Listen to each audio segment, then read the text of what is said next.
Isang mabiyaya at mapagpalang araw po sa ating lahat. Welcome back po dito sa ating YouTube channel at Facebook page. Ako po inyong lingkod, tagapanood TV. Ito na nga mga tagapanood, tila ba yung ICC suko na, hindi na po kinakaya ang people's power sa mga tagapanood dahil sunod-sunod po yung paggalaw ng mga OFW natin dyan sa The Hague, Netherlands, mga tagapanood, no? Todo suporta. Saan sila nakakakita ng ganyan, mga tagapanood, na yung tinatawag nilang killer di umano ng humanity sobrang mahal ng mga Pilipino abroad, maging dito sa Pilipinas sobrang mahal. Hindi po ba? Kung ikaw talaga ay makasalanan at killer ka, sabi nga, di ba, killing against humanity nga daw, sobrang dami daw. At dito sa Pilipinas, itong mga makakaliwa, grupo ni Marcos Romualdez, nila Remulla, yung sino pang mga traidor ng bayan na yan, ang sinasabi po nila, 30,000 daw po mga Pilipino ang namatay sa war on drugs. Pero pagdating po sa ICC, mga tagapanood, 43 lang po yung kaso nila doon kay dating Pangulong Digong Duterte. So ang layo po ng diferensya. Tapos pinalalabas na nila na killing against humanity nga daw po yung ginawa ni Tatay Digong Duterte. Pero pag tiningnan mo naman yung mga sumusuporta at yung mga nagrarally na humihiling na palayain at pabalikin sa Pilipinas si dating Presidente Digong Duterte, sobrang dami po mga tagapanood. O ikaw dyan sa ICC, ikaw hukom ka dyan, abogado ka dyan, pag nakita mo yung gantong kilos protesta ng mga tao, maniniwala ka ba sa sinasabi ng mga ulupong na to na killing against humanity yung ginawa ni Tatay Digong Duterte? Di po ba? Siyempre ikaw bilang nagtatanggol sa mga tao, kung talagang totoong nagtatanggol ka sa mga tao at minamahal mo yung taong bayan, hindi mo ba papakinggan yung ganito karaming nagsusumamo at humihiling na palayain at pabalikin yung dating Pangulo ng Pilipinas na pinagkanuno ng mga walang utang na loob na gobyerno natin dito sa Pilipinas? Diba? Yung mga tinulungan na nga ni Tatay Digong Duterte, yun pa yung tumuklaw sa kanya at naghatid sa kanya o nagbigay sa kanya doon sa mga banyaga. Kaya naman simulan na po natin ang ating reaction video sa araw na to, mga tagapanood. Robin Sweet, pasok!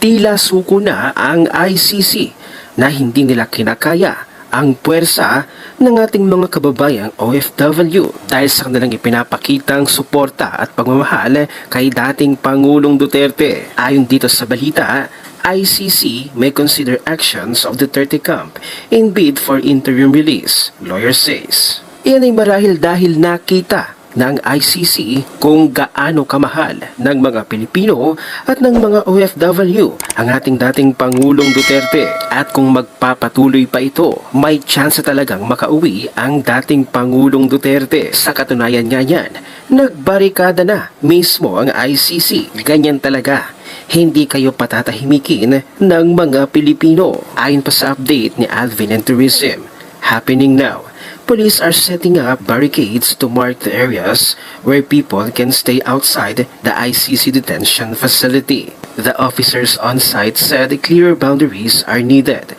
As I mentioned before, the facility is surrounded by residential houses. I welcome this development. It shows that authorities acknowledge the consistent presence of Filipinos who come daily to show their support for Tatay Digong. Ayon pa sa GMA News, the International Criminal Court may take into account the behavior of former President Rodrigo Duterte's camp and supporters in its deliberation on his interim release, an ICC-listed counsel has said. Under Article 58 of the Rome Statute, the court will consider several factors in its decision, including Duterte's voluntary appearance, the risk of obstruction to the investigation, and the possibility of continuing his alleged crimes. At mukhang hindi na nga nakakayanan ng ICC ang tensyon na kanilang natatanggap mula sa ating mga kababayang OFWs at mga Pilipino sa anumang sulok ng mundo.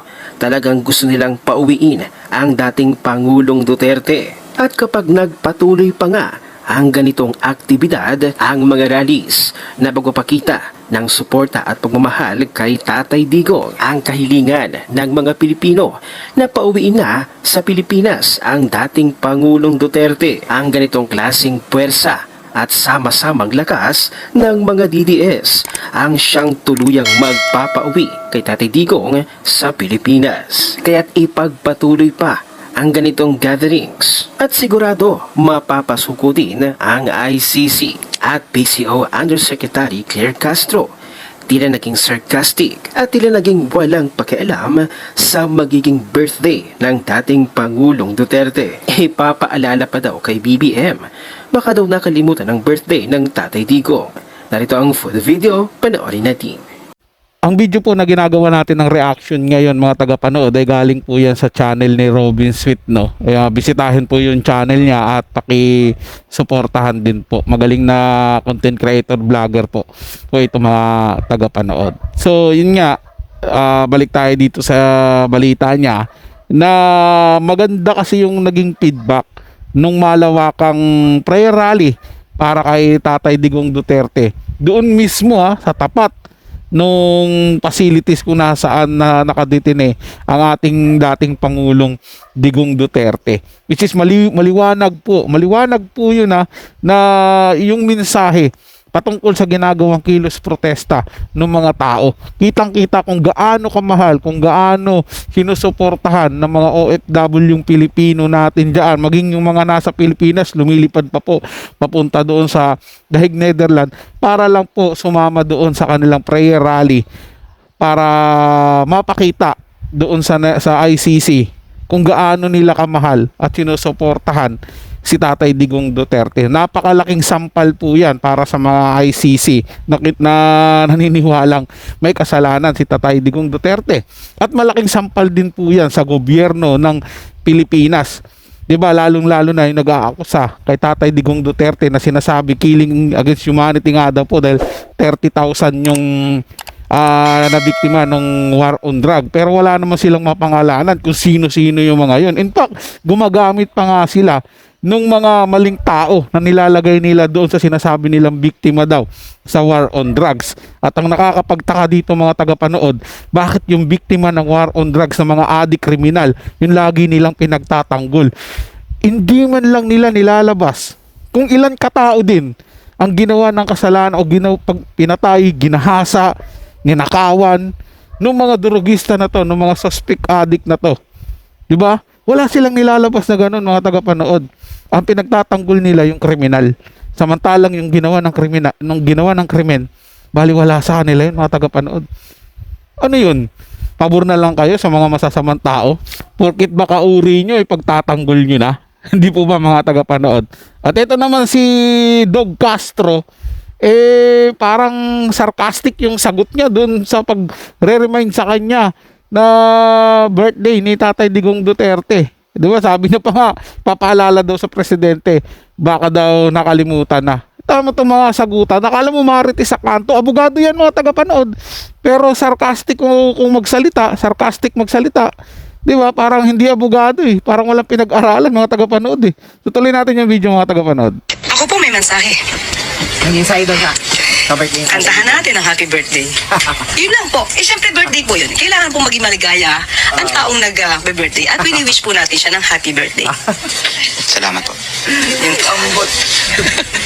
Ang presidente po, wala pa po ba?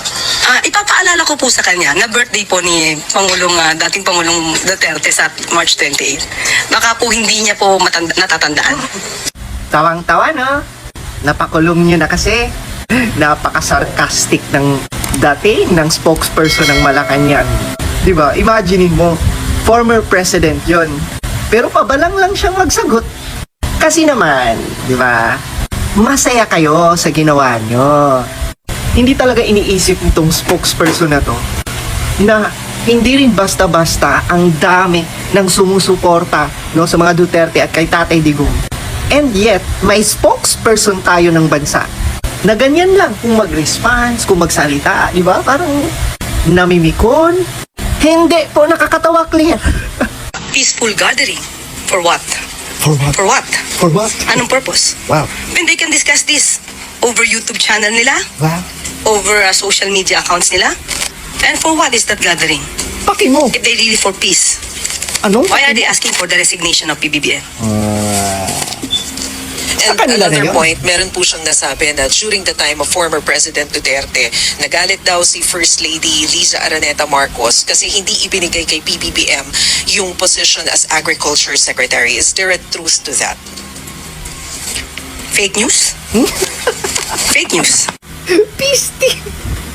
Hoy, Claire Castro, anong paki mo kung magathering? Anong paki mo? Pati ba naman yun papakialaman nyo? Kung ano ang hinain at simpatya ng tao, wala ka nang pakialam doon. And pansinin nyo mga lords, no? The way sumagot ang spokesperson ng Malacanang. Grabe, di ba? Attack dog talaga siya.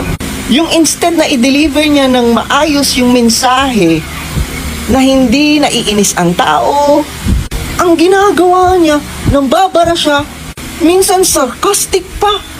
Sus, Diyos ko, kung ano-ano na lang pinagsasasabi nitong si Claire Castro. Kaya naman tinawag na attack dog to si Claire Castro, mga tagapanood eh. Kasi 'di ba tuwing tatanungin siya ng mga media o mga reporter, tuwing tatanungin siya about dun sa issue, ang lagi niyang tinutugon kung hindi dahil sa supporter ng mga mga Duterte, sa ginagawa ng Duterte yan, puro ganun. Aatakihin niya, yung sagot niya, paatake doon sa mga Duterte. Iba yung tanong, iba yung sinasagot niya. Hindi po ba mga tagapanood? Katulad na lang sample nito Nung tinanong siya ng isang media, meron something na tinanong dun eh. Pero ang sagot, about dun sa fake news. Pero ang sagot niya, simula nung nagkaroon ng alitan ng Marcos at saka Duterte doon naglabasan ng fake news. Di ba? Umaga, yung sagot niya, laging pabato doon sa Duterte, paatake doon sa mga Duterte. Kaya nga tinawag to na attack dog eh. Iba yung tanong, iba rin yung sagot. Pabalang kung sumagot, patira, patama doon sa mga Duterte. Kaya naman ang inaano ng mga tao dito, imbis na ipagtanggol yung pamahalaan, imbis na ibandera kung ano man yung magandang ginawa ng Marcos o meron man na mga proyekto, ang ginagawa niya yung paghabol sa mga Duterte, yung paninira sa mga Duterte, mga tagapanood. Pero dati ito si Asong Claire na to, galit na galit sa mga Marcos to. Oo, mga tagapanood. Halukayin niyo po yung mga video niyan, makikita niyo kung gaano kagalit to sa mga Marcos. Pero ngayon aso na ng mga Marcos, aso na ni Bongbong, mga tagapanood. Tapos ang laging bukang bibig niyan basta patungkol sa kasiraan o patungkol sa marereal talk na masisira yung Marcos na pinoprotektahan niya dahil sa real talk. Ang laging sasabihin niyan, fake news yan, fake news yan. Laging ganun mga tagapanood, puro fake news daw. Pero sa kabaliktaran, sa katotohanan, sila naman yung naglalabas talaga ng fake news. O laging tatandaan, lalong-lalo na po sa mga tansong talangka dyan. Ito'y komento at opinion lang, wala pong personalan. At lagi din pong tatandaan, lalong-lalo na po ulit dyan sa mga tansong talangka na kahit anong mangyari, anumang gawin nyo, Duterte pa rin hanggang sa dulo. Maraming salamat po sa inyong panonood at lagi po kayong mag-iingat.